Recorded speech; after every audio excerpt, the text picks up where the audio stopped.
Magandang araw sa inyo, Kabanong, at sa lahat ng mga sumusubaybay sa inyong channel. Ang pangalan ko po ay John Paul, pero sa palayaw na Popoy na lang ninyo ako tawagin. Ang kwentong ibabahagi ko sa inyo ay noong 80s pa nangyari. Hinding-hindi ko makakalimutan ang kwentong ito. Nasa pila ko noon sa kanto at nakaupo sa aking tricycle habang naghihintay ng pasahero. Hanggang sa mahagip ng paningin ko ang isang dalaga na pinagtitripan ng isang grupo. Kahit malayo sa akin, ay nakilala ko pa rin ang grupong yon na nananamantala sa isang babae. Grupo yon ni Gascon.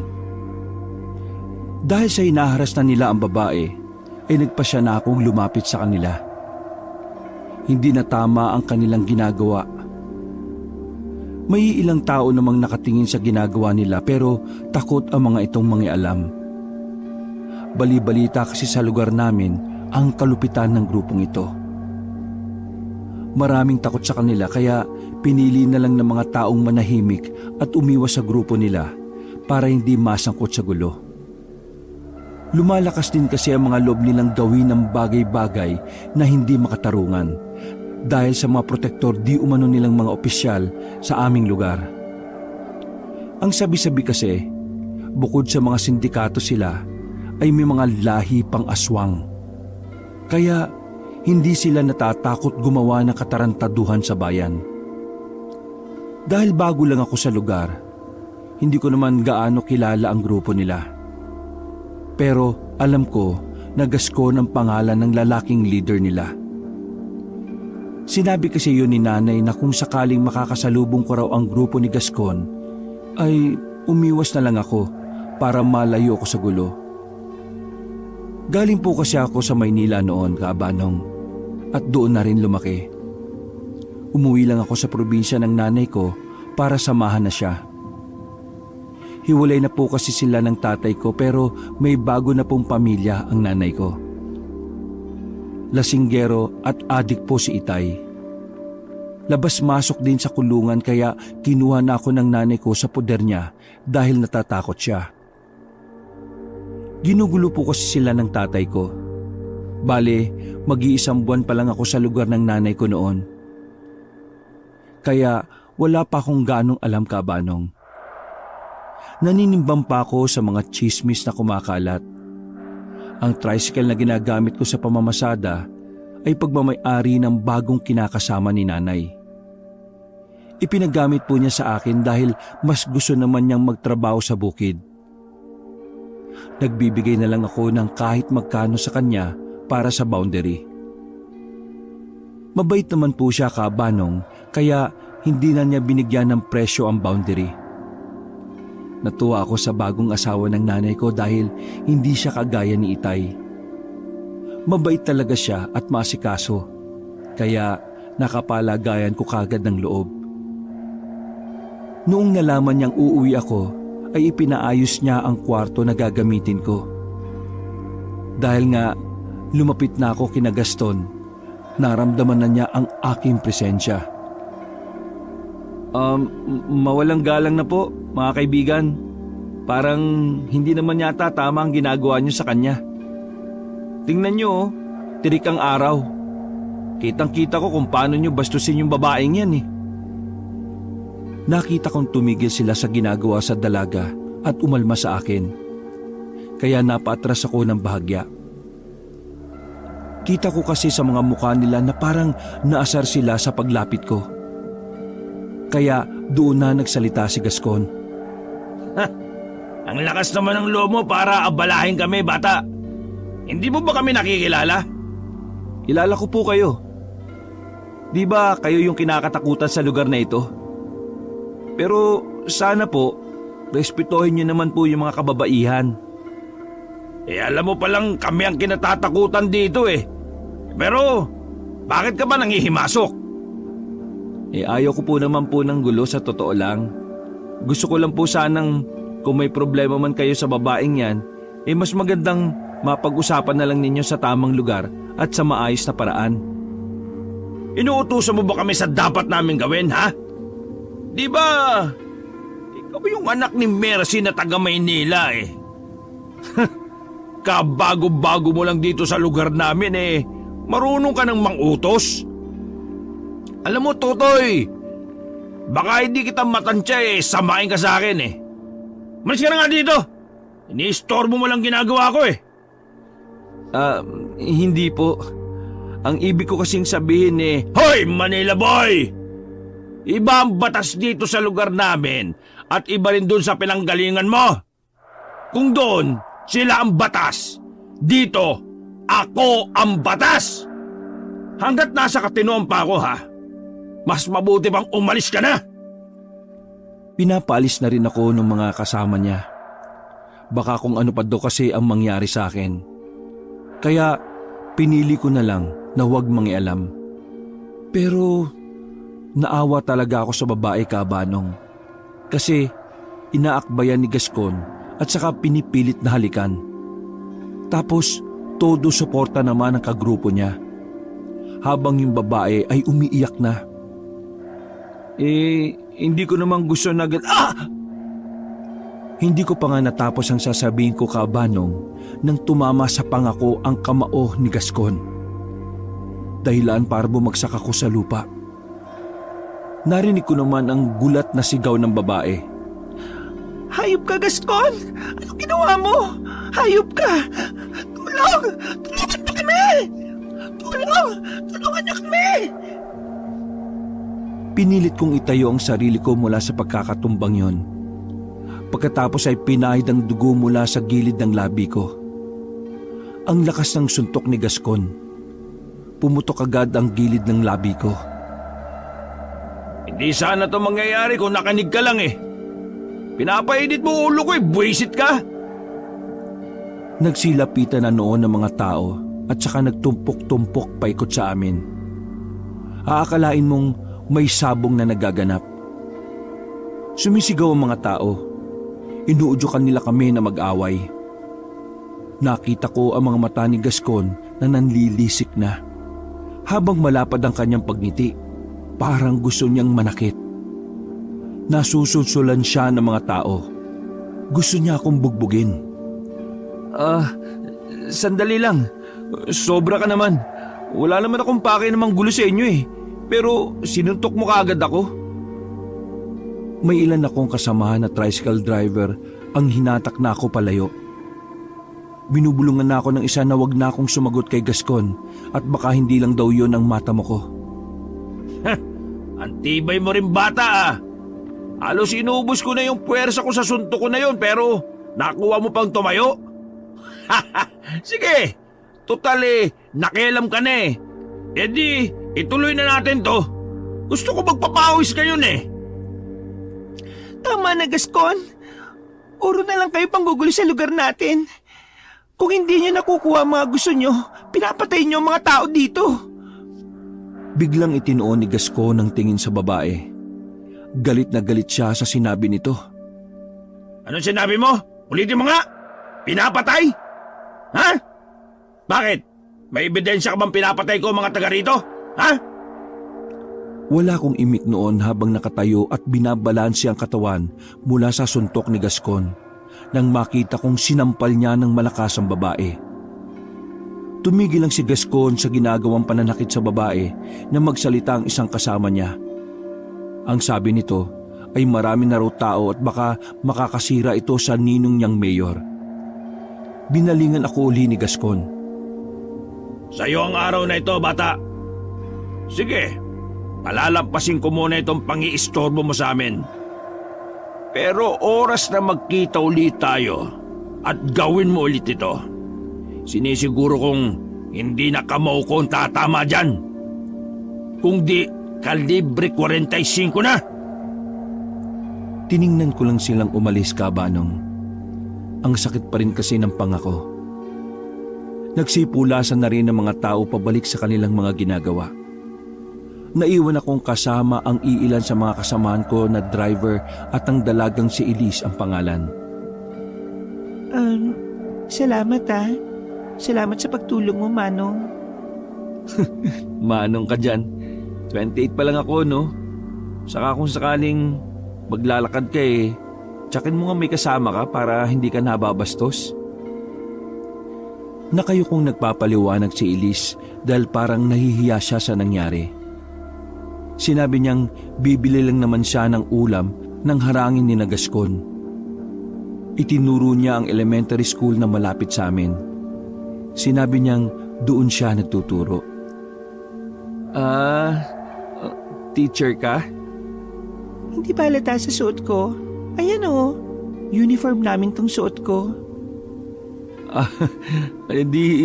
Sorry po, ma'am. Ikaw na nga yung tinulungan, ikaw pa yata yung galit eh.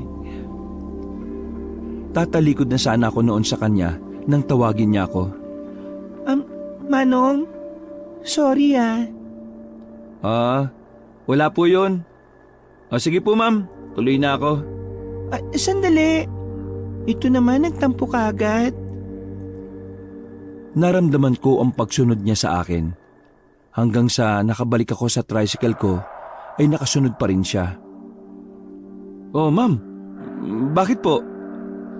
Ikaw naman hindi ka na mabiro. Patingin nga yung sugat mo. Dumudugo kasi Aray, dahan-dahan naman ma'am. Kung makahawa ka, akala mo ang kapal ng mukha ko na hindi nasasaktan. Ako na nga yung may malasakit sa iyo nagrereklamo ka pa. Teka, gamutin natin yan. Namamagana Kinuha niya ang panyo sa bulsa niya, saka dinampi-dampi niya sa gilid ng labi kung may sugat. Aray, ang sakit. Kanina ka pa Akala mo naman chok yung hawak mo kung idut-dut mo sa bibig ko Ano ang bibig ko, mukhang blackboard ba ito? Ako na pong gagawa niyan. Salamat na lang po, ma'am. Sige na po, okay na po ako. Ikaw na nga. Ay, makabalik na nga sa klase ko.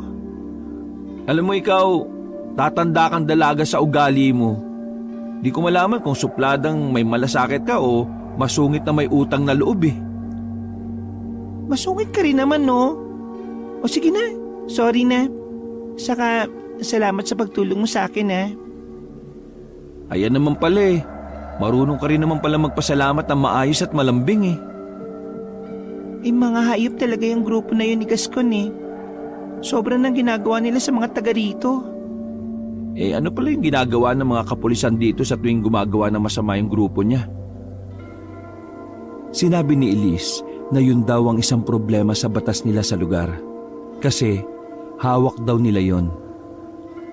Makapangyarihan ang angka ni Gascon, hindi lang sa lugar nila kundi pati sa iilang mga bayan. Kahit lantara na ang bentahan nila ng ipinagbabawal na gamot, ay walang nagagawa ang mga tao dahil takot.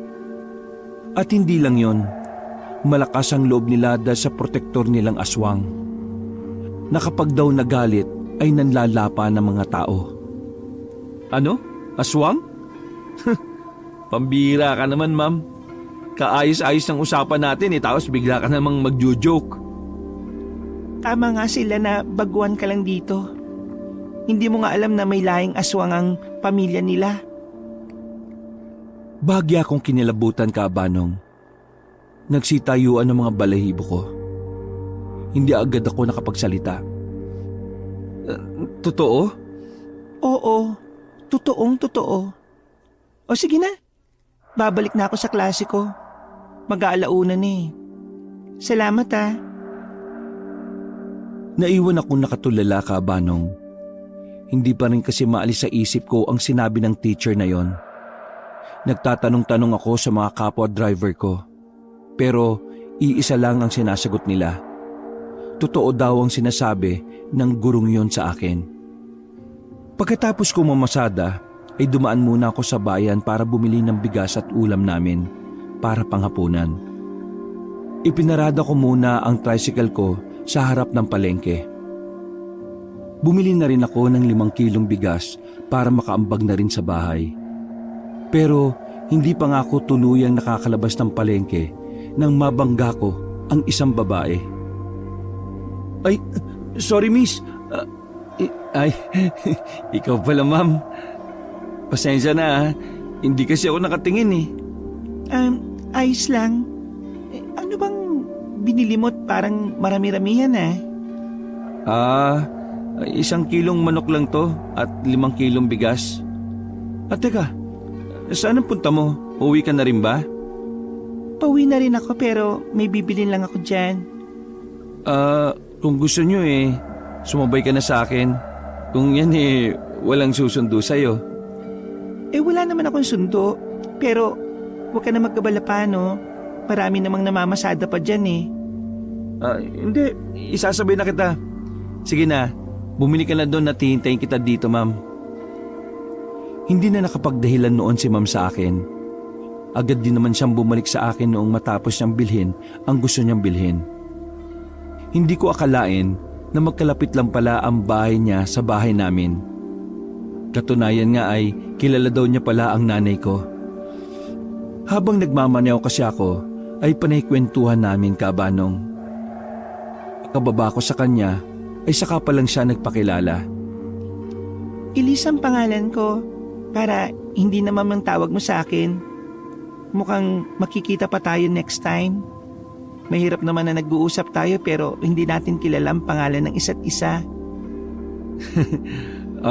Popoy na lang ang tawag niyo sa akin. Yan kasi ang tawag ni nanay sa akin Gusto pa sana niyang pumasok ako sa bahay nila. Ipapakilala daw niya ako sa mga magulang niya at sasabihin na ako ang nagligtas sa kanya sa kapahamakan. Pero tumanggi na ako dahil medyo dumidilim na rin kasi. O sige, gawin na lang kitang service kung ayos lang ba sa'yo yun. Ha? Talaga, Ma'am Elise? Oo nga. 6:30 ng umaga sunduin mo ako dito tapos sa hapon naman 6:00 mo ako sunduin sa school. Ano, klaro ba yun sa'yo, Manong Popoy? Klaro po, Ma'am. Pero huwag mo naman akong tawaging Manong. Nakakatanda pakinggan Popoy na lang. Hindi pa naman ako 30 Oo na, Popoy. Tumawa na naman kaming dalawa.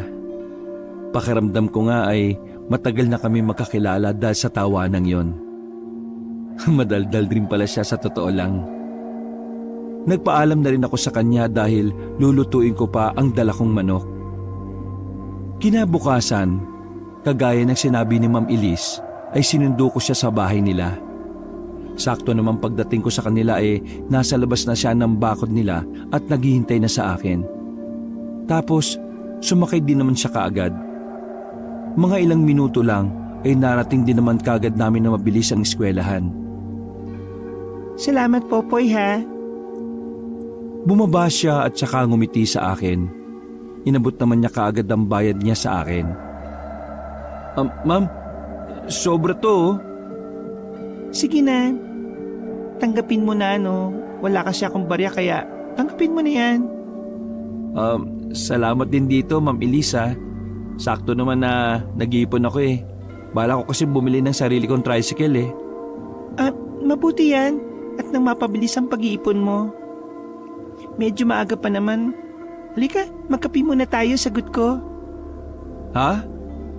Sabi ko, magkape muna tayo, libre ko. Kape? Bakit? Anong bakit? Wala. Tara na. Bumalik siya nang sakay sa tricycle. Iba kasi ang iniisip ko kabanong. Date kasi ang unang pumapasok sa isip ko pagdating sa kape-kape na yan. Doon. Ang kapihan na yon, masarap doon. Ang sabi niya, pambawi niya raw yon sa pagkakaligtas ko sa kanya. Habang nagkakape nga kami, nahihiya ako sa kanya kabanong.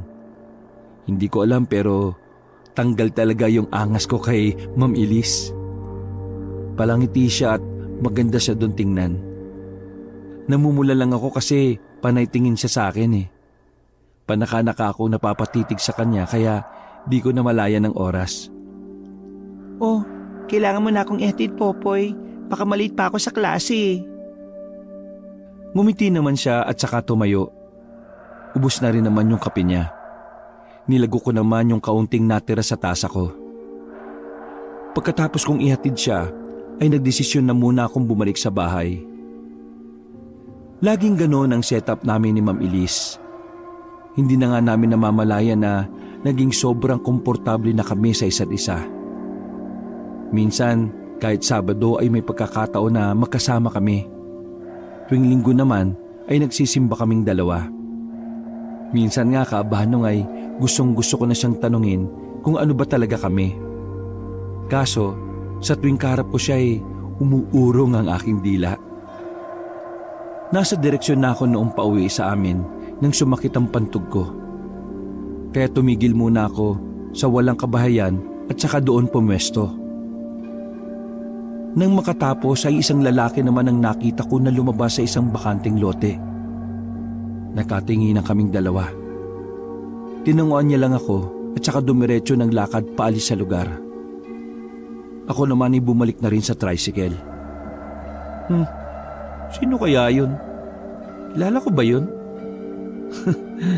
Ano kaya yung ginagawa niya sa bakanting lote na yun? Baka may-ari. Bahala na nga siya. Pinandar ko na kaagad ang tricycle ko at saka lumarga na. Kinabukasan, pagkatapos kong ihatid si Ma'am Elise sa school, ay umuwi na muna ako. Nasa bandang bakanting lote na ako nang mapansin ko ang iilang mga tao na nakatumpok doon sa loob ng bakanting lote. Tapos may mga pulis din ako nakikita. Tumigil muna ako at saka nagtanong. Nagulat ako sa sagot sa akin ng ale. May isang bangkay daw ng lalaki na natagpuan sa loob ng bakanting lote. At warak daw ang tiyan nito at dibdib. Pinaghihinalaan din na nawawala ang mga laman loob nito. Narinig ko rin sa kanila na yung bangkay daw na yun na isang kawatan. Kaya ang sinasabi ng iilan ay baka pinatay at saka ibinenta ang mga laman loob nito. Pumasok tuloy sa isip ko yung nakita ko kahapong lalaki na galing doon sa loob ng bakanting lote. Ano kaya yung ginagawa niya kahapon dito? Posible kayang siya ang may gawa nito? Maya-maya ay dumating din si Kapitan. Kung sino man ang nakakita o nakapansin na may kahina-hinalang kilos na pumasok dito na hindi kilalang tao, magsalita lang sa ating mga kapulisan, ha? Hinintay ko lang na buhatin nila ang bangkay at mag-alisa ng mga tao. Nung makatsyempo ako, ay nilapitan ko si Kapitan. Kap? Oh, ano yung bata? Tungkol po sa nangyari sana, Kap. Nagbago ang mukha ni Kap nang marinig niya yun sa akin. Mukhang alam na niya ang gusto kong sabihin sa kanya. Halika, sumama ka sa akin. Hindi tong lugar para pag-usapan yan. Sumama ako sa bahay niya at saka doon kami nag-usap. Umupo ako sa sofa at umupo rin si Kap sa harapan ko. Sige, sabihin mo sa akin ang lahat ng mga nalalaman mo. Kahapon kasi, Kap, mga bandang 6:00 ng hapon. Pauwi ako noon eh. May napansin kasi akong isang lalaking lumabas galing dun sa bakanting lote. Kilala mo ba o natatandaan mo man lang yung mukha niya? Hindi ko siya kilala, Kap eh. Pero siguro kung makikita ko siya ulit, makikilala ko siya. Ang sabi ni Kapitan ay hindi na naman maririsolba ang kasong ito kung may kinalaman na naman ang mayor ng bayan, ang ninong ni Gascon. Sila naman daw ang may lakas ng loob para gawin ang mga bagay na yon. Hawak nila ang batas sa bayan, kaya kahit anong ebidensya pa ang ilapag ay mababaliwala rin. Kaya mas mabuti pang tumahimik na lang daw ako para makaiwas sa gulo. Huminga ng malalim si Kap at saka pinayuhan niya ako sa dapat kong gawin. Ang dapat mo munang gawin sa ngayon manahimik ka. Wala pa tayong sapat na kakayahan para mapuksa mga peste sa bayang ito. Kaya ang mabuting gawin magpanggap na walang alam. Pero huwag ka mag-alala dahil hindi ako papayag na maghari ang kasamaan dito sa baryo natin. Gumagawa na ako ng hakbang para maiparating sa itaas ang mga nangyayari dito sa atin. Pagkatapos ng usapang yon, ay agad din naman akong umuwi, Kabanong. Sinunod ko naman ang sinabi ni Kapitan. Mukhang naiiba naman siya sa mga opisyal dito. May malasakit siya sa mga tao. Kaya may tiwala ako sa kanya. Ganon din naman ang sinabi ni Nanay. Mas mabuti pa raw na manahimik na lang ako kaysa malagay pa sa alanganin ng buhay ko. Isang araw, Kabanong, habang nasa pila ako, ay isang lalaki ang lumapit sa akin. Ang sabi niya ay umuwi daw muna ako kasi mukhang may kaguluhang nagaganap sa bahay. Mabilis ko naman pinandar ang tricycle ko at ipinarangkada ito ng takbo. Pagkarating ko sa bahay, ay naabutan ko doon ang iilang mga sasakyan at ang grupo ni Gascon. Tapos, nakita ko doon si Tito na duguan ang muka. Si Nanay naman ay umiiyak. May ilang mga kapitbahay na rin namin noon ang nakatingin. Oh, nandito na pala ang anak mo, Aling Mercy. Ang matapang niyong anak. Heh. Ano po bang problema dito? Nagtataka naman akong nagtatanong sa kanila. Naguguluhan kasi ako kung bakit umiiyak si Nanay, tapos si Tito ay duguan ng muka. Ito kasing pamilya mo eh. Ayaw umalis sa lupa ko. Matagal ko na kasi silang inabisuan na umalis na dahil gagawin ko itong pasugalan. Pero tingnan mo, nagmamatigas pa. Kaya yan ang inabot ng tatay-tatayan mo. Baka pwede naman pong pag-usapan natin to. Baka pwede naman sa ibang araw na lang kasi wala pa kaming malilipatan eh. Eto na naman tayo, Popoy, sa pakiusapan. Alam ba, sa tuwing magkikita ba tayo, ito na lang ang kaya mong gawin? Makiusap? Hindi naman sa ganun. Wala lang talaga akong makitang pwede naming tirhan eh. Kung gusto mo, lulod ako para magmakaawa sa'yo. Lumuhod nga ako, Kabanong, kahit labag man sa loob ko. Ayaw ko lang kasing nakikitang umiiyak si Nanay. Wala din naman ako magagawa kung hindi ito lang. Ayaw ko ng ganitong klaseng gulo, lalo na kung nasasangkot ang pamilya ko. Alam mo, Popoy, kahit tumalik ka pa sa lupa, wala akong pakialam. Sige na, ibahin ang bahay nila. Napatayo naman ako kagad at hinawakan ko si Gascon na nooy nakatalikod na sa akin. Hinawi niya ang kamay ko at saka itinulak ako. Pero tumayo muli ako at saka hinawakan siya para magmakaawa. Pero isang sipa ang natanggap ko mula sa kanya at suntok. Lumapit noon si Nanay sa akin kaya siya ang tinamaan ng suntok ni Gascon. Natumba noon si Nanay at nawala ng malay. Doon na nag-iba ang emosyon ko, Kabanong. Sa sobrang galit ko, ay nasuntok ko si Gascon. Buong puwersa ko yon na may kasamang matinding emosyon. Bumagsak nga ito sa lupa at nawalan din ng malay. Agad na bumunot ng baril ang mga kagrupo niya at itinutok yun sa akin. Pero napatingin din sila kaagad sa isang kotse na nagbusina. Marahang bumukas ang bintana nito sa likod at sumulyap ang isang lalaki na nasa tansya ko mahigit 50 ang edad. Pinigilan niya ang grupo ni Gascon at sumenyas na umalis na sila at dalhin si Gascon. Mabilis naman nilang ibinaba ang mga baril at saka pinagtulungang buhatin si Gascon. Nang maisakay na nila yon sa sasakyan, ay agad din silang umalis sa lugar. Dahil doon ay hindi natuloy ang pagsira sa bahay namin. Maya-maya ay nagulat ako dahil may biglang nagsalita sa likuran ko. Kaya bigla akong lumingon. Ayos lang ba kayo? Ay, ikaw pala, Kap. Oo, ayos lang ho kami. Si Nanay mukhang napuruhan Saka yung ama-amahan ko. Pasensya na't nahuli ako. Pero nakita ko yung malakas na suntok mo na nagpataob kay Gascon, ha? Hindi ko kasi napigil yung sarili ko, Kap Mabuti nga yun. Bagay lang sa Gascon na yon. Ikaw pa lang ang nakagawa nun sa kanya. Yung lalaki kanina sa sasakyan, sino ho yung, Kap?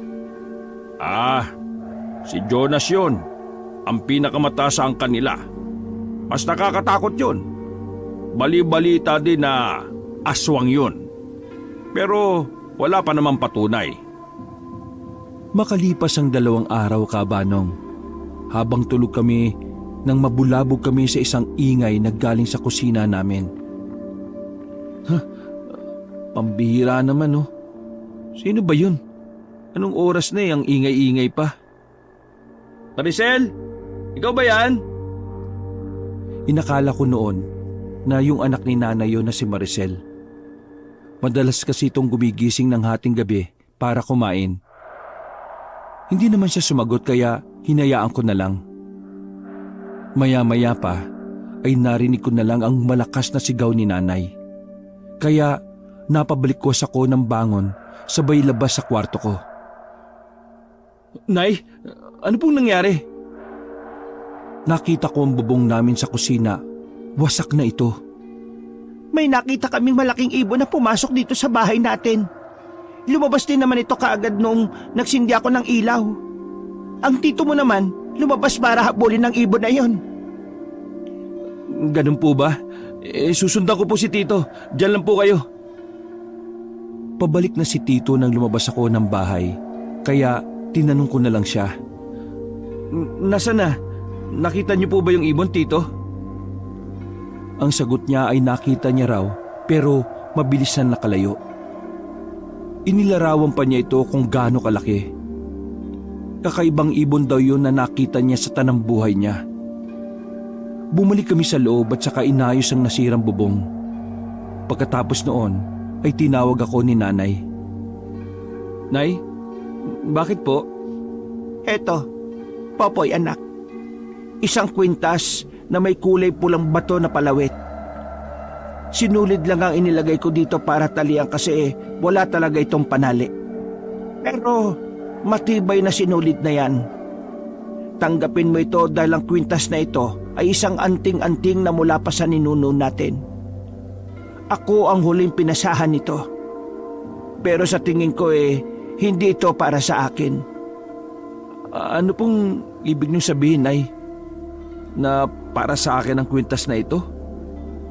Kasi sa akin mo ibinibigay. Pero ano naman ang gagawin ko dito?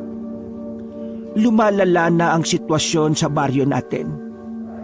Habang tumatagal ay sinasakop na ng kadiliman ng lugar. Habang maaga pa, dapat nang bunutin ang ugat upang hindi na tumubong muli. Sige na, isuot mo ang kwintas na ito, anak. Ito ang magbibigay sa iyo ng kapangyarihan at proteksyon mula sa masasamang tao. Tatamaan man ikaw ng bala pero hindi ka tatablan nito. Magbibigay din ito ng lakas sa iyo at kakaibang liksi. At kung sa mga aswang naman, ay hindi rin ikaw basta-basta masusugatan ng pangil nila at kahit kalmot pa. Kung gaano kalakas at kaliksi ang mga aswang, ay higit pa doon ang magiging kakayahan mo sa oras na isuot mo ang kwintas na ito. Ako po ang karapat-dapat na magsuot nito? Nasa akin daw ang katangian na hinahanap ng kwintas? Naku naman, Nay, oh. Nananaginip ka ba? Tapos paggising mo isinabuhay mo na yung panaginip na yon? Seryoso ako, anak. Eto pa, tanggapin mo pa itong punyal at baril para may sandata ka. Oh, saan gera mo naman po ako ipapadala nito, Nay? Takaw disgrasya ka kasi. Saka alam kong mainit na sa'yo ang mata ni Gascon at ang pamilya niya. Natatakot ako mapahamak ka. Kaya panahon na para ibigay sa'yo ang magpoprotekta sa'yo. Tumango naman noon ang asawa ni nanay. Tiningnan ko siya. Alam din niya ang tungkol sa anting-anting ng nanay ko. Kaya inisip ko na baka nga totoo ang sinasabi ni nanay. Ang sabi pa niya sa akin ay tanggapin ko raw yon. Dahil ako daw ang magpapabago sa lugar namin na alipin na ng kadiliman ng batas. Dapat ko na raw itong wakasan. Tinanggap ko yung kabanong kahit hindi ko pa batid ang kasiguraduhan na kaya ko talagang gampanan ang gusto nila. Pero itinabi ko na muna yon sa ilalim ng unan ko.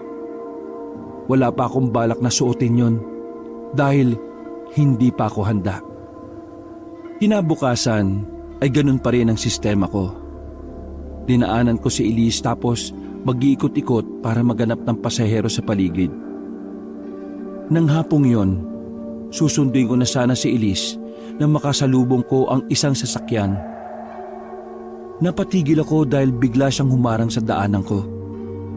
Aba teka, loko tong mga to ah. Muntik na ako makabangga ah. Hinintay ko na magbukas ang kotse at hindi nga ako naghintay ng matagal dahil may bumaba mula roon. At nagulat naman ako nang makita kong sino yon. O bata, kumusta? Gascon? Oo, ako nga. Mukhang gulat na gulat ka. Hindi ka pa ba nasanay na makita ako? Binunot niya ang 45 sa bewang niya, saka kinasa. Nagsibabaan din ang iilang kasama niya. Anong gagawin nyo? Ayoko ng gulo ah. Hindi ako lalaban sa inyo. Huwag nyo na ituloy yung binabalak nyong yan. Sige mga kasama, kunin siya! Tinutukan ako ng baril sa ulo ng isa sa mga kasama niya, kaya hindi na ako nakapalag. Isinakay nila ako sa sasakyan at dinala sa isang lugar na mukhang bodega. Alam mo, hindi ko maisip kung gaano kalaking kasalanan ko eh. Kung bakit ito ginagawa sa akin. Ang pagdating mo sa bayan ko ay isa ng malaking kasalanan. Mula kasi nung dumating ka dito eh, nakandal-leche-leche na yung mga lakad ko eh. Binunot niya ang sigarilyo sa bulsa at saka sinindihan naman yon ng kasama niya. Pero bakit ako sinisisi mo? Isa lang akong baguhan dito. Yan nga ang problema eh. Kabago-bago mo pa lang, malaking gulo na ang ginagawa mo sa akin. Itinali nila ang kamay ko habang nakataas ito. Tapos ang dalawang pako naman ay nakatali din, magkabilaan. Isang suntok noon sa tiyan ang ginawa sa akin ni Gascon, dahilan para halos lumuha ang mga mata ko sa sakit. Aray, walang niya ka. Ano bang gusto niyo sa akin? Halos namilipit ako sa sakit na naramdaman. Hinitik niya ang hawak na sigarilyo at saka ibinuga sa mukha ko. Kasalanan to ng nanay mo eh. Kung hindi ka niya sana pinauwi dito, hindi sana mangyayari sa iyo to. Isang suntok pa noon ang ibinigay niya sa akin at tumama sa aking pisngi. Hanggang sa hindi na niya ako tinantanan ng suntok sa iba't ibang parte ng katawan ko. Wala akong magawa kundi ang tanggapin ng mga suntok na yon na tumatama sa akin. Naramdaman ko na tumulo ang dugo sa ilong ko. Nalasahan ko kasi ito nang makarating yon sa bibig ko. Halos mawalan na ako ng malay kabanong. Nakalambitin na rin ako dahil wala ng lakas sa mga paa ko para itayo ang katawang kong duguan. Ano? Kaya mo ba? Mukhang suko ka na. Hinawakan niya ang buko at saka inangat ang ulo ko. Hinawakan naman ako ng mga kasama niya para makatayo ko na maayos. Ngayon, nagsisisi ka na ba na dumating ka sa lugar na ito? Narinig ko pa na nagsitawanan ng mga kasamahan niya. Hawakan niyo siya maigi! Kahit hindi ko nagaanong makita dahil sa pamamaga ng mata ko, alam kong bumuelo siya para suntukin ulit ako. At maya-maya pa ay inundayan niya ako ng suntok sa muka na siyang ikinahilo ng ulo ko. Pakiramdam ko mawawalan na ako ng malay. Sige, ilabas niyo na yan at itapon sa ilog. Mukhang hindi na mabubuhay yan. Bumagsak ako sa sahig nang tanggalin nila ang mga tali ko sa kamay. Naramdaman ko na lang ang pagkarga nila ng katawan ko sa sasakyan. Narinig ko pa ang mga usapan nila. Bukas daw, isang bangkay na raw akong matatagpuan sa ilog na palutang-lutang. Nagsisitawanan pa sila. Mga ilang minuto pa ay tumigil na sila. Mukhang nasa ilog na kami. Hinila nila ako palabas ng kotse at saka inihulog sa ilog. Gabi na naman daw kaya tsak silang wala na makakakita sa katawan ko. Pinigil ko ang paghinga ko upang hindi ako malunod. Nung maramdaman ko ang tunog ng sasakyan na paalis na, ay agad akong umahon. Sinikap kong makarating sa Pampang. Dahil medyo malapit lang naman, ay napagtagumpayan ko yon. Bahagya akong humiga para makapagpahinga. Maapdi ang mga sugat kong natamo mula kay Gascon. Masakit din ang katawan ko. Nagkamali kayo at binuhay niyo pa ako. Mariin kong sabi at saka tumayo. Marahang kong binaybay ang daan pa uwi sa amin. Kahit pasuray-suray ay pinilit kong makauwi. Hindi ako pwedeng mamatay ng ganun-ganun na lang. Sila ang nag-umpisa ng gulong ito. Kaya tatapusin ko ito. Ilang minuto rin bago ko narating ang bakuran namin. Nandoon na ang tricycle ko sa loob ng bakod. Sigurado ko, natagpuan nila yon sa kalsada at dinala sa bahay. Maliwanag ang loob ng bahay, kaya alam kong hindi lang sila nanay ang tao doon. Pagkabukas ko ng pinto, ay sumalubong kagad sa akin ang mukha nilang nag-aalala. Popoy! Popoy! Salubong sa akin ni Elise. Nandun din si Kapitan Saddam, pati ang iilang kakilala namin. Nung malaman kong nasa ligtas na akong mga kamay, ay hinayaan ko nang bumagsak ang katawang kong kanina pa nangihina. Hindi ko na agad alam ang sumunod na nangyari. Basta pagkatapos kong bumagsak, ay nawala na kagad ako ng malay. Kinabukasan, nagising na ako. Ikinuwento ko sa kanila ang buong nangyari sa akin. Yun din ang isang nag-udyok sa akin upang tanggapin ang anting-anting. Gusto ko na ring wakasan ang mga ginagawang hindi maganda ng grupo ni Gascon. Mga hayop talaga sila. Mga halangang mga kaluluwa. Hayaan mo, Popoy. Babalik at babalik din sa kanila ang mga ginawa nila sa iyo at sa bayang ito. Ako magpaparana sa kanila nun, Kapitan. Sila ang pumilit sa akin na gumawa ng karahasan sa kanila. Pwes, ipaparanas ko yun. Hindi ko nun namalayan na tumutulo na pala ang mga luha ko sa galit, Kabanong. Kung ano man ang binabalak mo, sige, suportado kita. Salamat po, Kapitan. Sinisiguro ko sa inyong magwawakas na ang katarantaduhan nila ngayong gabi. Magiging malaya na ang bayan natin sa batas na meron sila. Pinapangako ko yun sa inyo. Hindi na ako mapakalin nung araw na yon dahil gustong-gusto ko ng pagbubuntalin ang mga grupong yon. Nung gabing ding yon, Kabanong, ay nagdesisyon akong lumakad na. Kinuha ko ang kwintas at saka isinuot. Unang suot ko pa lang noon ay nakaramdam na kagad ako ng kakaibang lakas. Bago ko tuluyang umalis, ay nag-usap kami ni Kapitan. Huwag kang mag-alala, Popoy. Naiparating ko na kay Gob ang lahat ng ito. Darating sila anumang oras, kaya mag-iingat ka. Malaking bagay ang tulong nyo, Kap. Huwag kayong mag-alala. Hindi ko kayo bibiguin. Sige na, Popoy. Tumakad ka na. Mag-iingat ka. Sumakay ako sa tricycle ko at saka umalis.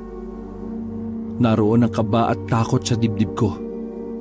Pero kailangan ko yung gawin para sa kalayaan ng bayan namin. Bago ko umalis ay dinaanan ko muna si Elise at saka nagpaalam. Mabuti naabutan ko siya sa labas ng kanilang bakod galing sa school. Elise, may sasabihin sana ako sa'yo.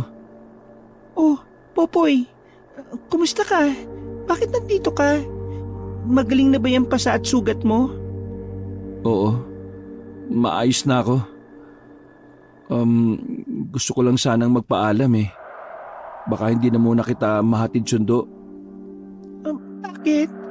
Uuwi ka na ba ng Maynila? Biglaan naman yan, Poy. Hindi, Elise. May lakad lang akong gagawin at sana pagkatapos nito makita pa kita. Bakit naman hindi? Ano bang ibig mong sabihin, Poy? Wawakasan ko na yung kaguluhan sa lugar na ito. Hahanapin ko sila at isa-isang uubusin. Mag-isip ka nga, Poy. Wala kang laban sa kanila. Armado sila at marami.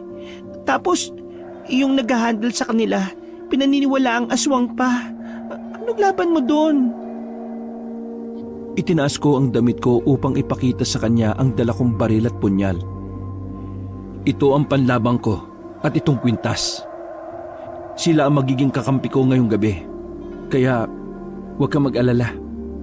Sigurado ka ba dyan sa binabalak mo? Elise, sa maikling araw na nakasama kita, naging magaan ang pakiramdam ko sa oras na kausap kita. Salamat sa pag-aalala mo. Binitiwan ko siya at saka tumalikod na. Hakbang na sana ako palayo pero tinawag niya ang pangalan ko. Poy? Nang lingunin ko siya, ay sinunggaban niya ng halik ang labi ko. Matatamis na halik ang tumagal ng ilang segundo. Mainit na yakap din ang pinakawalan niya sa akin. Nanatili akong tulalang bahagya sa ginawa niya. Ipangako mo sa akin na babalik ka. Maghihintay ako. Mangako ka, Poy. Tumango ko sa kanya at saka hinawakan ng palad niya. Tapos, idinampi ko yun sa labi ko. Sige na, aalis na ako. Sige, mag-iingat ka. Unti-unti kong binitiwan ng mga kamay niya. Hanggang sa mabitiwan ko na yon. Sumakay ako ng tricycle ko at saka lumarga na. Dala ang punyal at baril na binigay ni nanay ay tinungo ko ang lungga ng angka nila. Sa tulong ni Kapitan Saddam ay mabilis kong nahanap ang pinakakuta nila. Doon mismo sa kuta ng leader nilang si Janos. Alam kong may kakaiba sa lalaking yon. Unang tingin ko pa lang sa kanya ay alam kong hindi siya ordinaryong tao lang. Kaya kailangan ko siyang unahin sapagkat siya ang ugat. Kung mapatay ko siya, wala nang dahilan para magpatuloy pa si Gascon sa mga katarantaduhan niya. May kalayuan sa bayan ang kutang napuntahan ko. May malawak na bakuran at malaking bahay. May mga nakabantay din sa labas na mga armado. Umiilaw ang anting-anting na suot ko. May aswang daw sa paligid ang ibig sabihin ng pag-ilaw nito. Mabilis kong tinalo ng mataas na bakod. Sobrang gaan ang pakiramdam ko.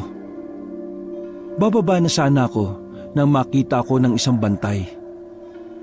Agad na pumula ang mata niya at sinugod ako.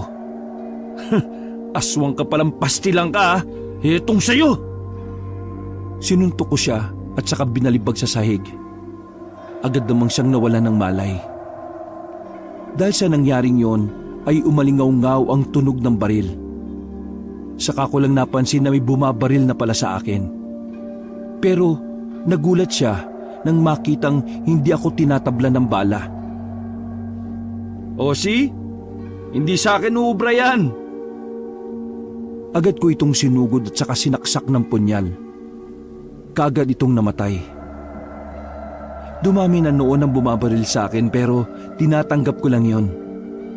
Nung mabusan sila ng bala ay isa-isa ko silang sinugod at pinagbababalibag.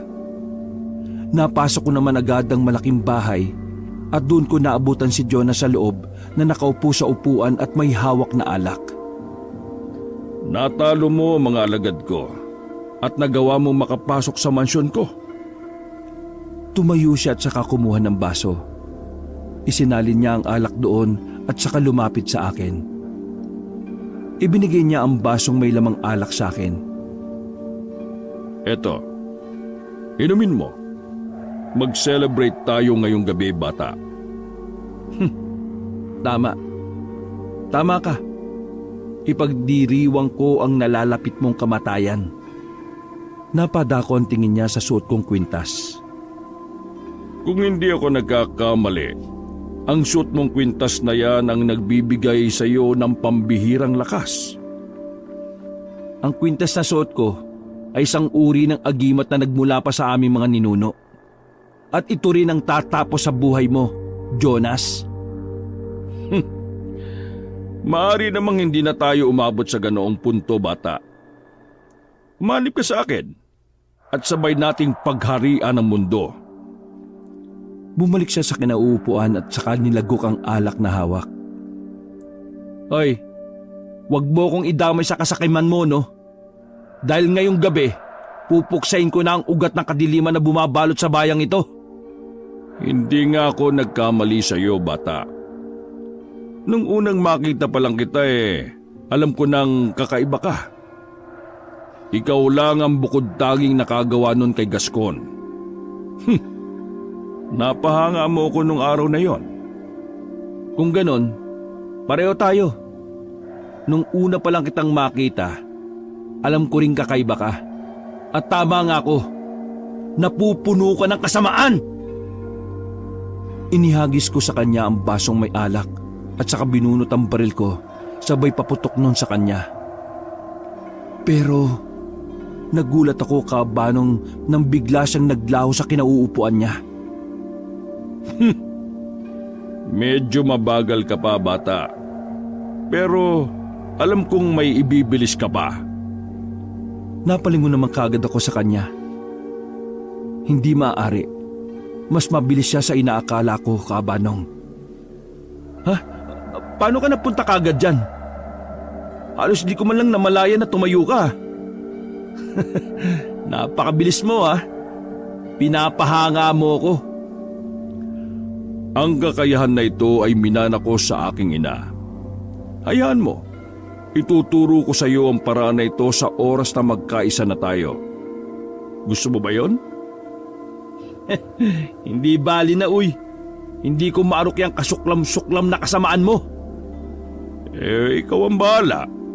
Basta hindi ako nagkulang na kumbinsihin ka. Kung ano man ang mangyari sa iyo ngayon dito, ay wala na akong magagawa.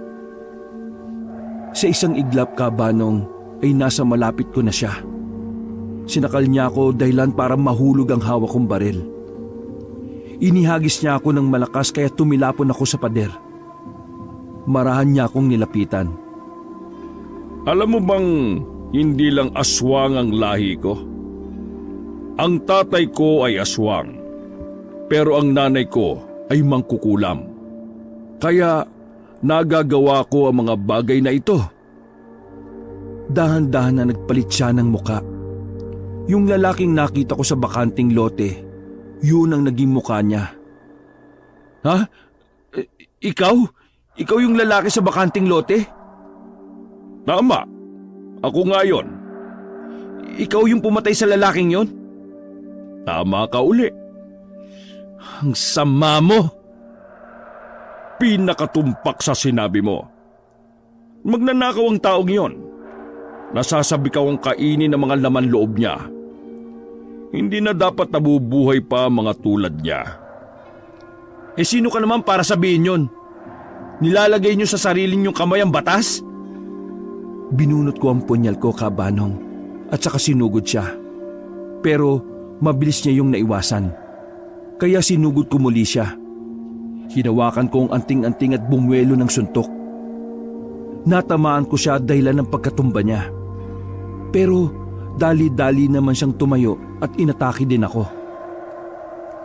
Kung ayaw mo sa inaalok ko sa iyo, mas mabuti pang gapasin na rin kita dahil magiging sagabal ka lang sa mga plano ko.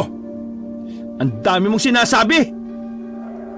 Dinampot ko ang baril na nahulog kanina at saka pinaputok yun sa kanya. Iniwasan niya yon pero may pagkakataon na tinatamaan ko siya. Ramdam ko na tinatablan siya pero hindi yun sapat para matalo ko siya. Ginagalit mo talaga ako! Umiba na naman ang itsura niya na parang isang taong lobo. Naglalaway pa ito na nakatingin sa akin. Alam ko sa puntong yon ay lalong lumakas siya. Mabilis niya akong sinugod. Pinipilit niyang abutin ng kagat ang leeg ko. Pero nandyan ang dalawang kamay ko para itulak siya. Balak mo pa akong kagatin, ha? Hindi mo magagawa yan! Buong lakas ko siyang itinulak. rason para makawala ko. Muli ko siyang pinaputukan ng baril. Tumigil lang ako noon nang maubusan ako ng bala. Ang muling pag-atake niya ang hindi ko napaghandaan, kaya nakagat niya ako sa braso. Pero humilom lang ito na parang walang nangyari. Agad kong binunot ang punyal at saka inundayan to ng saksak. Napaatras siya sabay balik sa anyong tao. Hindi ko akalain na ganyang kalakas ang anting-anting mo, bata. Napahawak siya sa sugat niya. Alam ko sa mga oras na yon ay napuruhan ko siya. Nakita ko kasi ang mga kilos niya na nangihina na siya. O ngayon, anong gagawin mo? Mukhang hindi ka na makalaban pa. Ngumiti siya sa akin. Ewan ko pero parang may kung anong binabalak siya. Dinampot niya ang bote ng alak sa sahig at saka sinimut ang laman nito. Mukhang wala ng laman ah. Mabilis niyang sinipa ang lamesang maliit papunta sa akin. Kaya sinangga ko yon. Nang tingnan ko siyang muli, ay nakita ko na siyang tumakbo paalis. Tatakas ka pa ah. Sinundan ko naman siya. Patungo siya sa second floor ng kanyang bahay.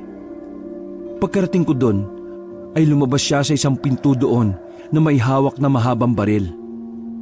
Agad niya akong niratrat ng bala, kaya napatago ko sa isang haligi ng bahay. Kahit hindi ako nasusugatan noon, pero masakit pa rin kung tumatama yun sa akin. Hindi mo matatakasan ang kamatayan mo, Jonas! Tumigil ang pag-ulan ng bala sa akin. Nakita ko naman siyang tumalon sa bintana. Muli ko siyang hinabol. Tumalon din ako sa bintana at sinundan siya, patungo sa gubat. Dahil sa mga sugat na natamo niya, ay mabilis ko lang siyang nahabol. Na-corner ko siya sa isang malaking puno. Wala ka na matatakbuhan pa! Kung magsasanib puwersa tayo, mas lalo tayong lalakas. Mga babae, pera, kapangyarihan, lahat yan makukuha natin. Huwag mo nang lasunin ang utak ko dahil hindi tayo magkapareho.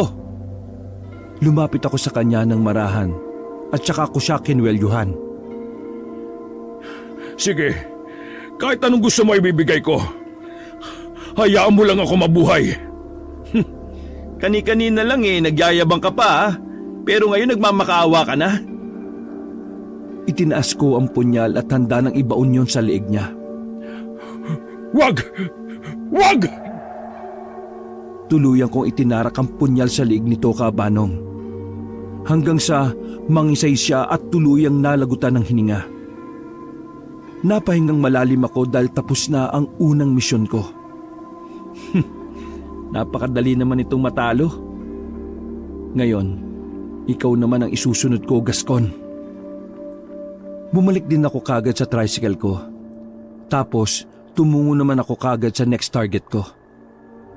Bago ko pinaandar ang tricycle ko, ay tiningnan ko ang oras sa suot kong relo. Aba, maghahating gabi na rin pala.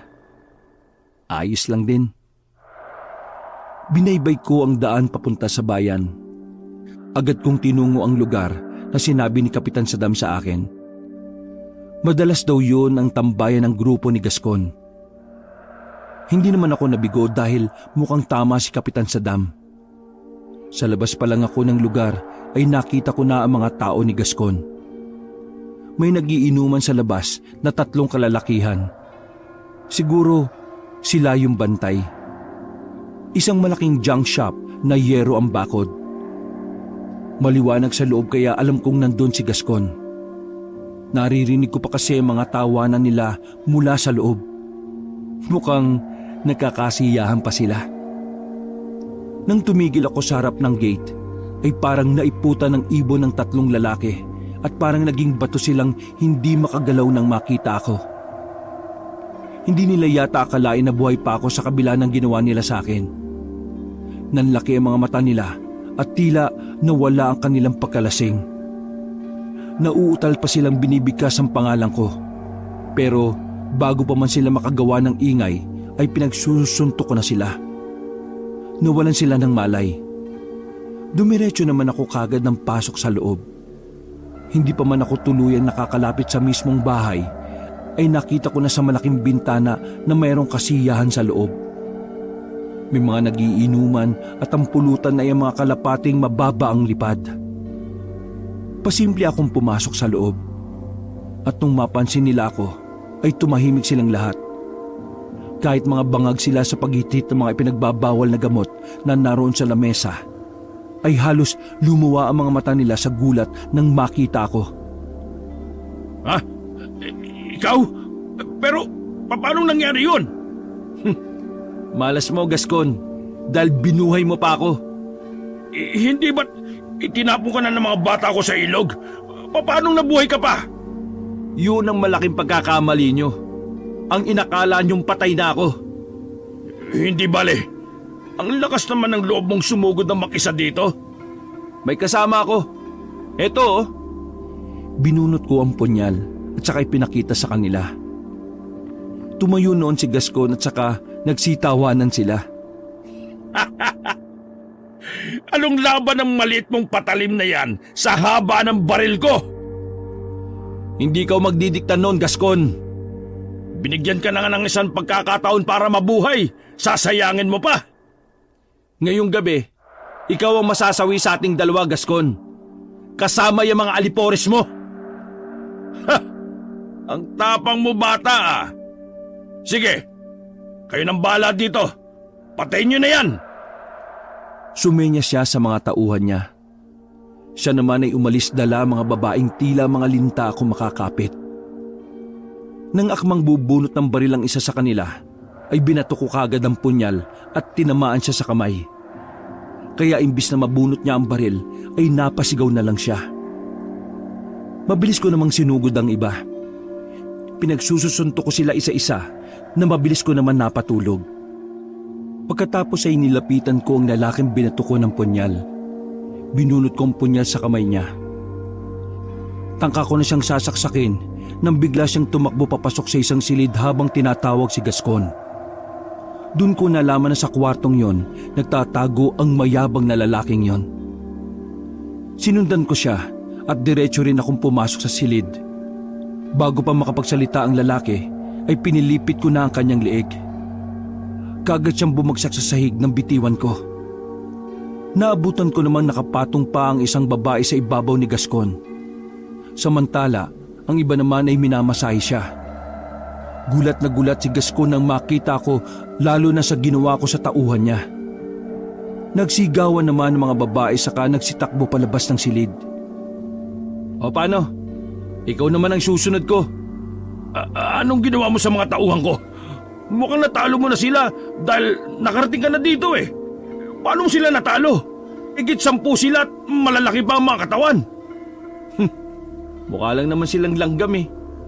Kaya ang sasarap lang tirisin. Mukhang nanginginig ka na yata, Gascon. Bakit ganyan ka humawak ng baril ngayon? Bakit? Natatakot ka na ba? Nasaan na yung tapang mo sa tuwing may gusto kang patayin? Maaari mo akong mapatay pero sigurado akong papatayin ka rin ni Jonas. Yung aswang na may lahing mangkukulam ba? Ha? Ano mo nalaman? Kagagaling ko lang dun eh, bago ako dumiretso dito. Doon ka galing? Winakasan ko na yung buhay niya at ikaw naman ang isusunod ko, Gascon. Kaya mas lalo kang dapat manginig kasi ang inaasahan mo isa ng malamig na bangkay. Ano? Pinatay mo si Jonas? Pero paano? Dahil dito sa sotong anting-anting. Hindi maaari. Kasi nungalingan yan. Walang kwenta naman yung kwintas mo eh. Bakit mo ipagmamalaki sa akin yan, ha? Hindi ko na siya hinayaang magsalita pa, Kabanong. Mabilis ko siyang nilapitan at saka binalibag sa sahig. Nabitiwan niya ang baril na hawak niya at napagulong siya sa sakit na natamo niya mula sa akin. Aray ko! Sakit ng likod ko doon ah! Oy, napuruan ko ba yung likod mo? Ouch! Kulang pa yan sa ginawa mo sa akin at ng mga tao mo. Kaya, huwag ka na magtago. Gagapang ka pa sa ilalim ng kama ah. Ay teka, alisin nga natin tong kama na to. Isang kamay ko lang binuhat ang kama at ibinalbag sa isang sulok. Doon tumambad sa akin ang mukha niyang takot na takot. Kahit ang baba niya ay nanginginig na. Kung ano man ang kasalanan ko, patawarin mo na ako. Pinagsisisihan ko ng lahat ng yun, Poy. Please, tulungan mo ako magbago. Huwag mo akong patayin. Kaya ko naman magbago eh. Huwag mo kong isunod kay Jonas. Ngayon nasa bingit ka ng kamatayan eh. Nasasabi mo na ang lahat ng yan. Pero nung nasa kasarapan ka eh, hindi mo man lang yan naiisip.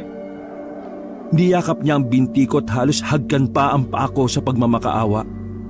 Pero hindi ko alam kung maaawa ba ako sa kanya kasi kahit papaano ay may nararamdaman pa rin akong galit. Hayaan mo ako magbago. Huwag mo namang ipagkait sa akin yun. Parang awa mo na, Poy. Pangako, nangangako ko talaga na magiging mabuti na ako. Hindi naman ako ganun kabato para hindi ka pagbigyan. Basta, ipangako mo lang na lahat ng masamang gawain mo ay itatama mo na. Oo, Poy. Pangako, gagawin ko lahat ng utos mo. Hinila ko ang pako at saka tumalikod. Pero naramdaman ko na lang ang pagkasanya ng baril. Yan ang pagkakamaling ginawa mo. Ang pagtitiwala sa kalaban ay isang katangahan. Anong akala mo sa akin? Bubuhayin pa kita? Tumigil ako sa paglalakad palabas. Malakas ang halakak niya na parang nanalo na. Nilingon ko siya ng marahan kasabay ng pagpaputok niya sa akin ng baril. Tinamaan ako sa iba't ibang parte ng katawan ko. Bahagyang ininda ko ang sakit ng tama ng bala. Pero hindi naman ito bumabaon sa katawan ko. Pagkabangga ay agad na nalalaglag sa sahig ang mga bala. Nanlaki ang mata ni Gascon nang makita ang nangyari. Natigilan na siya dahil wala ng bala ang hawak niyang baril. Nabitiwan niya na rin ito. Napanganga na lang siya nung mapagtanto niya na hindi ako tinatablan ng bala.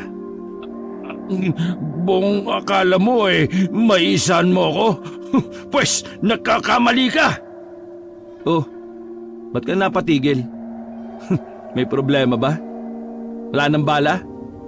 Mamulot ka tapos iligay mo uli sa baril mo. Tapos iputok mo uli. Ulit-ulitin mo hanggang magsawa ka para masihang ka. Kasi ako, gusto ko naman yung nasisiya ng kalaban ko bago ko bawian ang buhay. Bakit hindi ka tinatablan? Anong klaseng anting-anting meron ka? Nilapitan ko pa siya akabahan pagkatapos kong pulutin ang baril niya at sapilit ang pinahawak sa kanya. Pagkatapos ay itinutok ko yun sa sintido ko. Oh, may bala pa palang isa Hindi ka dapat magsayang ng bala, no? Ikasa mo ulit, iputok mo sa ulo ko para makumbinsi ka na talagang hindi ako tinatablan ng bala. Mas maigi na masaksihan mo ng ganito kalapit, di ba? Sige, iputok mo na. Dahil maski ilang bala pa ang pakawalan mo dyan, ay hindi ako tatablan yan. Muli siyang nagdrama sa akin. Binitiwan niya ang baril at napaluhod. Niyakap niya ang paa ko at muling nagmakaawa. Boy, sensya na. Nagkamali ako. Patawarin mo ako. Sige na, buhayin mo ulit ako. At magbabago na talaga ako. Ito, totoo na talaga. Pexman, sumpa man kay Batman, kay Lord. Sige na. Alam mo kanina, nakaramdam pa ako ng awa sa iyo Pero ngayon, pasensya ka na. Tiningala niya ako nung marinig niyang wala na siyang pag-asang pagbibigyan ko pa. Hinataw ko ang batok niya ng kamao ko at doon siya nawalan ng malay. Itinali ko ang mga kamay at paan nito upang hindi na makaalis kung sakaling magising pa. Nasa labas na ako noon at pinagtatatali ang mga wala ng malay ng mga tauhan ni Gascon. Nang biglang salubungin ako ng isang malaking paniki. Nag-anyong tao ito nang lumapag sa lupa at nagulat akong si Jonas pala yun. Ha? Paanong buhay ka pa? Alam kong magugulat ka. Nakalimutan mo yatang anak din ako ng isang mangkukulam. Mahirap patayin at hindi na mamatay ng ganun-ganun lang. Hinawakan ko ng maigpit ang punyal ko at inihanda ang sarili sa pakikipaglaban. Pambihira. Bakit hindi ka mamatay-matay? Nakita na kitang nalagutan ng hininga. Ganun ka kasi kabilis magtiwala eh. Kaya nga ako kinatatakutan sa lugar na ito kasi mabangis ako. Nagagawa kong lahat ng gusto ko. At sa pagkakataong ito ay ikaw naman ang papatayin ko. Siguraduhin mo lang. Dahil titiyakin ko sa iyo ngayon na mapapatay na talaga kita. Ngumiti siya sa akin at saka marahang lumapit. Pero nung malapit na siya sa akin, ay biglang naging panikit lumipad-lipad uli sa paligid. Umali-aligid siya sa akin mula sa iba't ibang direksyon, kaya nalilito ko kung saan banda niya ako susugurin. Maya-maya ay naramdaman ko na lang ang pag-atake niya mula sa likuran ko. Tinamaan niya ako dahilan para tumilapon ako. Muli siyang lumipad, hanggang sa hindi ko na makita kung saan siya nagpunta. Buisit, pahihirapan pa niya yata ako sa paghahanap sa kanya. Ano? Nahihirapan ka na ba? Nandito lang naman ako ah. Bakit? Bulag ka na ba? Kung panay tago ka, paano tayo matatapos niyan? Maya-maya pa ay may naririnig na akong pagaspas ng pakpak niya. Ilang saglit lang ay naramdaman ko na lang na parang may bumubulusok pasugod sa akin. Mabuti na lang kabanong ay napayuko kagad ako. Dahil kung hindi, ay baka tinamaan na naman niya ako sa pag-atake niyang yon. Daya nito ah. Palipad-lipad ka pa dyan? Teka lang. Humanap ako ng isang bato na sakto lang sa palad ko at inabangan ko siya sa itaas. Nang makita ko siya ay buong puwersa kong binato ang hawak ko. Sa lakas ng pagbato kong yon ay tinamaan siya at bumagsak sa lupa. Oh, bakit hindi mo naiwasan yon? Nanlaki ang mga mata ko nang makitang agad siyang naging malaking pusa at sinugod ako. Aba, walang kadala-dala ito ah. Ang buong akala niya ay uubra pa ang mga binabalak niya sa akin nung nagsapusa siya. Sinalubong ko siya at saka bumwelo ng suntok. Nung matamaan siya ay bumulagta na lamang. Magaling siyang umatake pero hindi pala siya magaling umilag. Pero ang akala kong tapos na ang laban dahil hindi na siya gumagalaw ay nagkamali ako. Marami itong bumalik sa pagiging tao at tumayo na parabang walang iniindang sakit sa katawan. Aba, nakuha mo pang tumayo ah. Ang lakas din ng apog mong demonyo ka. Hindi ka pa rin mapapayag sa alok ko? Pwede ka rin maging kagaya ko. Masaya kaya ito? Ayaw mo? Huling tanong ko na ito bago kita tapusin. Kaya pumayag ka na! Ngayon ko lang naintindihan. Gusto mong ipakita sa akin ang mga kakayahan mo para mapapayag ako. Gusto mong bumilib ako sa kakayahan mong yan? Nakakaawa ka naman. Talagang yan pa rin ang nasa utak mo, no? Hoy, ikaw, kahit ilang libo mo pang ialok sa akin yan, hindi ko pa rin tatanggapin yan. Napakapangit na mga itsurang gusto mo eh. Saraulo ka ba? Paniki? Usa? Ano ka? Kontento na ako sa gwapo kong mukha, no? Eh di ikaw ang bahala. Tapusin na natin to. Ayoko nang patagalin pa. Wala ka rin naman palang silbi. Muli niya akong sinugod pero mabilis ko lang din yung naiwasan. Nangihina na siya kaya hindi na sa akin uubra ang mga pag-atake niya. Oh, mukhang nalasing ka na yata ah. Hindi ka na makatama eh. Kung ako sa'yo, sasalakay na lang ako. Napakadaldal mo! Hinubad ko ang kwintas kong suot at saka ako mabilis na lumapit sa kanya. Hindi na niya yon naiwasan dahil nauubusan na siya ng lakas. Para na siyang lasing na pasuray-suray kong lumakad. Hinawakan ko ang batok niya at saka hinataw ko gamit ang kamao kong may hawak ng anting-anting. Napasigaw siya sa kakaibang sakit. daan-daang hinigop ng anting-anting ang kanyang lakas. Hanggang sa maging butot balat na ang itsura niya. At dahil doon ay tuluyan na siyang namatay. Siguro naman hindi ka na mabubuhay ano? Ibinalik ko ang kwintas sa leeg ko at saka napahiga. Nakaramdam kasi ako ng pagod. Maya-maya ay nakarinig ako ng mga ingay. Mga taong nagsisisugod papasok sa kinaroroonan ko. Narinig ko rin ang boses ni Kap. Sa wakas, dumating ka rin, Kap. Nagsipasukan ng mga tanod at doon ko rin nakita si Kapitan Saddam. Boy, ayos ka lang? Mabuti naman po. Eto, ayos lang. Pinatulog ko lang yung mga yan pero yung isa pinatay ko na. Aswang naman yun Yung mukhang kalansay na. Yun si Jonas. Alam naming lahat dito na aswang sila. Isa itong lihim na itinago ng baryo natin para hindi tayo pagilagan ng mga katabing lugar. Pero ngayon, tapos na rin ang lahat. At dahil yun sa'yo. Inagapan kong pumunta dito dahil hindi pwedeng malaman ng mga tao nangyari. Hindi to pwedeng kumalat. Mahirap na. Hindi tayo magkakaroon ng kapayapaan. At saka, iisipin ng mga tao na baryo tayo ng mga aswang. Iilan lang sa kanilang napatay mo, Popoy. Ambong ang kanila, nabubuhay pa at anumang oras ay pwedeng maghasik uli ng takot sa mga taga rito. Pero ang mahalaga, malaman nila na hindi tayo kagaya ng dati na nabubuhay sa takot. Kaya na natin silang labanan ngayon, basta sama-sama. Opo, tama po kayo, Kap. Matatakot ang mga aswang kapag nalaman nilang lumalaban ng mga tao. At pagkatapos nito, may mga gagawin pa tayo. Sasama ka ba? Ano pong gagawin? Hikayatin natin ang mga kababaryo nating magkaisa na labanan ng mga natitirang aswang. Hindi man natin sila mapatay, mahalaga maitaboy para maging payapa na uli ang lugar natin. Opo, maganda po yan, Kap. Talaga pong maraming mga kapulisan sa bayan natin ang makukulong kasama ni Gascon. Pati ang ninong nilang mayor, dapat paimbestigahan na rin.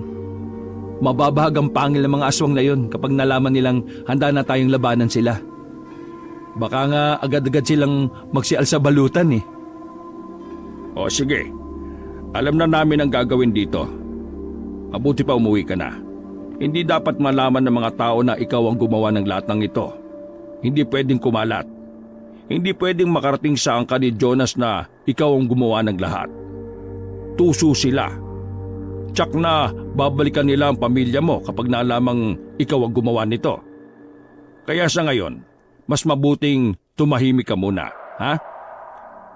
Naku, wala naman po akong balak na ipaalam sa kahit na sino yung nangyari, no? Yun nga rin po ang gusto kong sabihin sana sa inyo na sana ilihim na lang natin to. Oo, Poy. Makakaasa ka. At makakaasa rin po kayong makikisa ako sa mga susunod na hakbang kontra sa aswang. Mabuti naman kung ganon. O sige na, umuwi ka na. Baka may mga tsismosong dumating pa rito. Kabanong, kumalat din po ang nangyari sa baryo namin dahil sa mga tsismoso-tsismosa. Hindi naman po maiiwasan yon. Pero ang kumalat na kwento ay sinugod sila ng mga aswang dahil nag-akla sila sa pamumuno ni Jonas at ni Gaston. Nangyari yon dahil may isang aswang na nahuli na umamin na talagang may plano silang ganon. At laking tuwa nila na natalo ang dalawang may maiitim na budhi. Nakawala rin ang aswang na yon na kinulong ni Kapitan dahil sa tulong ng mga kasamahan niya. Nilusob nila ang barangay isang gabi, pero hindi sila nanakit ng tao. Kinuha lang nila ang kanilang kasamahan. Pagkatapos po nun, isa-isang umalis ng palihim ang ilan sa aming mga kababaryo. Dahil doon, naging usap-usapan ang mga umaalis ay mga lahing aswang rin. Mula po noon, Kabanong, bumalik na ang kapayapaan sa aming lugar. Naging patas na ang batas para sa lahat. Wakas. Magandang araw sa inyo.